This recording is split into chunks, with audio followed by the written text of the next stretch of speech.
Hey, thanks for joining me. We're going to look at some more Wildcats. This time I'm going back to Wildcats sourcebook. What the hell is this crap? These things were such like cash grab bullshit nonsense because it's not a comic. It doesn't do anything that is relevant to a story that's interesting. Usually what they are is just something to have cool shots of the characters drawn by the artists. And if the art's good, I'm kind of fine with it. So I kind of like see a reason to kind of think that these things are just stupid, shameless cash grabs. But also, if you make them and put them together well and have really cool art in them, I'm fine with it. So I don't know. I guess I don't know how to feel. I was talking about this thing here, this X-Men book where it's just all the Jim Lee X-Men cards reprinted again at full size. Kind of a shameless cash grab, but I guess I can't blame Marvel for doing it. So Wildstorm, they're going to put together a source book and have a double-page spread cover. I cannot figure out who's drawn this thing. The art looks like I should know who it is. I can't see a signature on it, and I haven't been able to identify a signature on the inside. It's kind of fine. I don't hate it. I don't love it. Foil edging around the book. Okay. But Wildcats, covert action teams. Like, I do have to say, I'm curious who put this book together. I mean, it says layouts, Deborah Marvin and John Nee. There's some really serious fucked up choices that went into the design of this thing. I think I would start, I like dark and cool tones, but black background with a dark blue, like I can read it, but it's not very easy, especially with the smaller font stuff. The bigger they are, kind of, but that's just the start of it. So it's just a bunch of Wildcats characters. And again, they're not interesting, but we didn't know at the time, back in 93, we didn't know that these characters weren't interesting. We had to read a whole bunch of books to find out that they're not interesting at all. They're fucking boring. But at the time, everything is so new and so exciting. And as longtime readers of comics at the time, you bring with you kind of like your experiences and your baggage from previous books that you love, and you just kind of assume that there's going to be amazing shit happening in these new books. And there is not, with very few exceptions. And I'm sorry, the Wildstorm shit stands out to me. It just, they were like maybe the prettiest looking books with the least interesting characters. The Extreme Studios books were the ugliest books with the least interesting characters, and Cyberforce in that universe was kind of in the middle.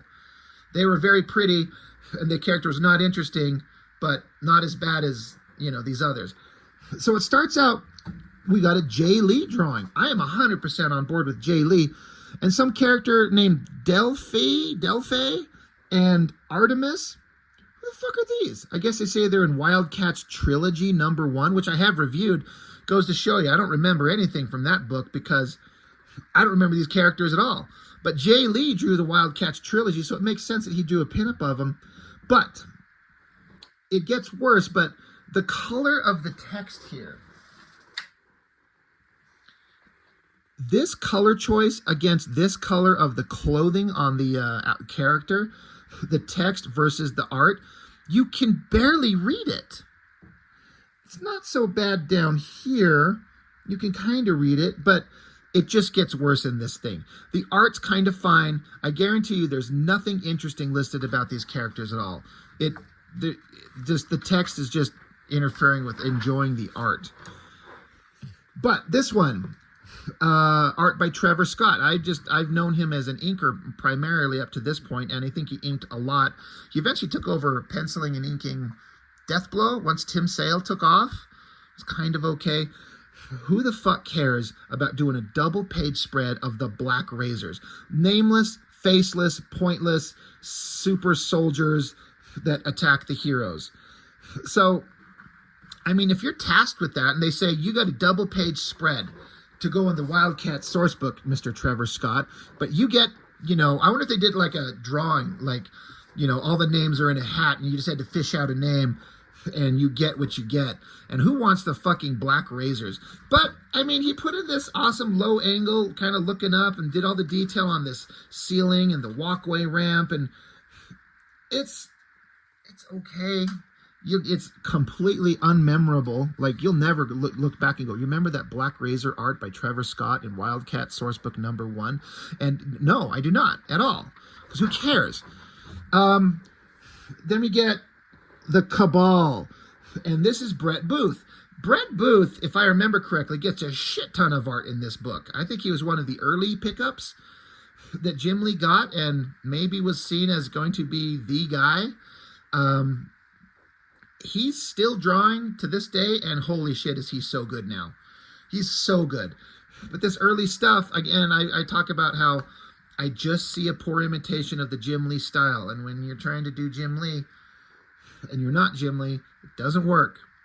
It's like Jim Lee trying to do the Frank Miller vibe like he did in All-Star Batman. It doesn't work. So you got all these characters. I see if I can remember their names. Providence. I know. I just can't think of it. These fucking assholes. Doesn't even say their names down here. It doesn't. Who cares? It's just talking about them as a group. They're just standing there up against a wall. I guess I don't know where else you're supposed to put them, and they're just posing for us. It's okay. Not great. And then it's just Hot Girl, which is the same Hot Girl here. That's Brett Booth. And that's Brett Booth. So he gets, the same character, just basically almost the same pose, standing there looking hot, one arm bent on her hip, same thing there. But I guess, when you bring on these artists, I would imagine one of the first things that you do is you give them a pinup in a book like this to start drawing and get used to the process. And just like before, you don't just throw them into a book. You give them shit like this. It pays them. It gives them something to do, gets them start learning. So this character, it's just about the coda. So I don't know who this bitch is. Kind of fine. Not great. This art is by Alan M. I.M. is the last name. A name I've seen, but whoever he is, I don't think he ever did much. Just one of the Damonites. Again, read that text. It's like microscopic text in like a red. I cannot read that at all. I'd have to like bring it up super close and stare at it and force myself to try and, like, there's places it's unreadable. Terrible choice. But again, I wonder if they put this together on a computer and on the computer screen it read fine, and then you print it and you look at it and you're like, oh, we screwed up. Yeah, you did. It sucks. The drawing of the Damonite lizard monster, it's all right. It's not bad. It's a big lizard monster. You know what's funny? It says up here, art credits listed on each page. And it does. It's like, well, it doesn't say, we know that Jay Lee drew this, but it doesn't say Jay Lee. Here it says art by Trevor Scott. This one, it doesn't list the art.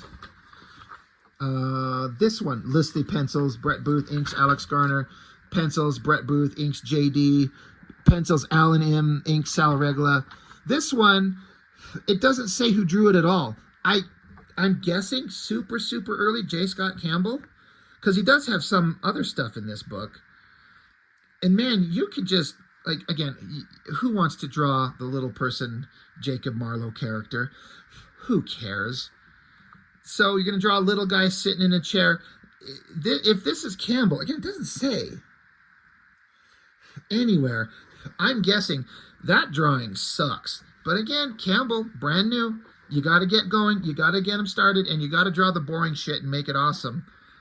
And his little short legs look weird. And his foot coming towards you. I don't know. This one's rough. It's not a great drawing. This one, art by Sal Regla, who I know only as an inker. That's not bad. Again, it looks like another artist just doing, I swear I've seen this exact drawing by Jim Lee. Maybe it's just because it's such a familiar pose with the upper body anatomy. That is Jim Lee art style, and the hand coming towards the glowing energy. It's kind of fine. Again, read the text. It's impossible. It's microscopic, and it's this light font against the coloring in the background. You can't read it. Not that you need to read it because it's not interesting. There's nothing interesting going on at all. Another Brett Booth, inked by Sal Regla. You got Grifter. Kind of fine. Little easier to read that text. And then somebody at Booth, I'm guessing, went out of their way to do like a detailed kind of breakdown of Grifter's gun, which changes with every artist that's drawing it. So why draw this specific thing? Like, it's kind of stupid. Hellspawn. Jesus Christ. I knew that his name. Hellspawn. By Jeffrey Scott and Alex Garner, the Gen 13 Team Supreme, right? As an early J. Scott Campbell drawing, that's not bad. I like how he took the double page spread and like just extends the cape across it. He doesn't feel the need to fill up the whole image with a close-up of the figure. He's going to draw just a straight standing shot, and then, you know, it's a designy element. It's not blowing anybody, it's not going to blow anybody away, but it's kind of fine. So J. Scott Campbell there. I don't even need to look to, we all know who drew that, plus he signed it. Jay Lee. That's the Hightower character. For some reason, he's supposed to be some kind of ultimate badass in the Wildcats comics, and good God, who cares? Who cares? But Jay Lee draws it. It's kind of awesome. That's a Jim Lee, inked by himself. John Lynch and Alicia Turner. A lot of text about these two. Because it's a Jim Lee drawing, it's kind of fine, but it's still boring. Scott Clark and Trevor Scott doing Maul. You know, that's all right. It looks like a Scott Clark drawing with a lot of heavy shadows, and he's smashing through. The pose is a little goofy. I just don't like Maul either. The character just sucks. The design sucks. The tusks on his back suck. We get the freaking jet they fly around. Who cares about that? Spartan, drawn by a guy named Sean McManus. No idea who that guy is. Not a bad drawing. Standing there, flexing, energy pouring from his hands, technological background everywhere. It's okay. Not amazing. Not amazing. Another Brett Booth, the Triad. Attica, Harm, and Slag. Like, they kept showing up, and we're supposed to care, like these guys are something interesting, and they are not. But Brett Booth got that one. It's kind of fun, I guess. This is Void, and for some reason, they got Gary Frank to draw it. I didn't care for Gary Frank for a long time until he did the Supreme Power series, and that's when I became a big fan of Gary Frank's artwork, and holy shit, is he good today. That's a decent, I mean, it's basically just a nude female figure when you think about it. When you're drawing Void, she's just a shiny metallic nude human figure with no hair. So it just lets you draw a figure and then give it a metal texture. The coloring's pretty cool. The pose is weird but fine.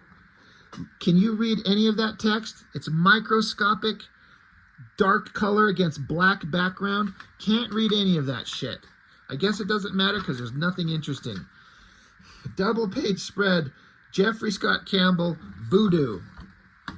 Like I've said about J. Scott Campbell's early work, it does not appeal to me. I would never pick up a book that was drawn like this based on the art alone.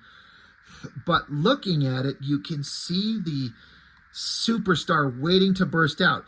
That hand and all the fingers coming towards you. Hands are hard, so many different planes and angles and shapes. Such a pain in the ass, and he nailed it.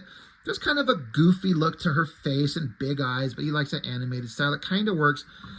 The pose is weird, but she's a dancer, so he got the leg bent. I always, like, I tend to notice when boobs are drawn weird, and the separation between right breast and left breast is huge. And this thing looks like a water balloon hanging on her armpit. it should be moved over here. And I'm sure Campbell would look at this and would agree. I'm sure he'd look at this and go, oh God, I was just a kid. I was trying. This is 1993. So, I'm not shitting on him.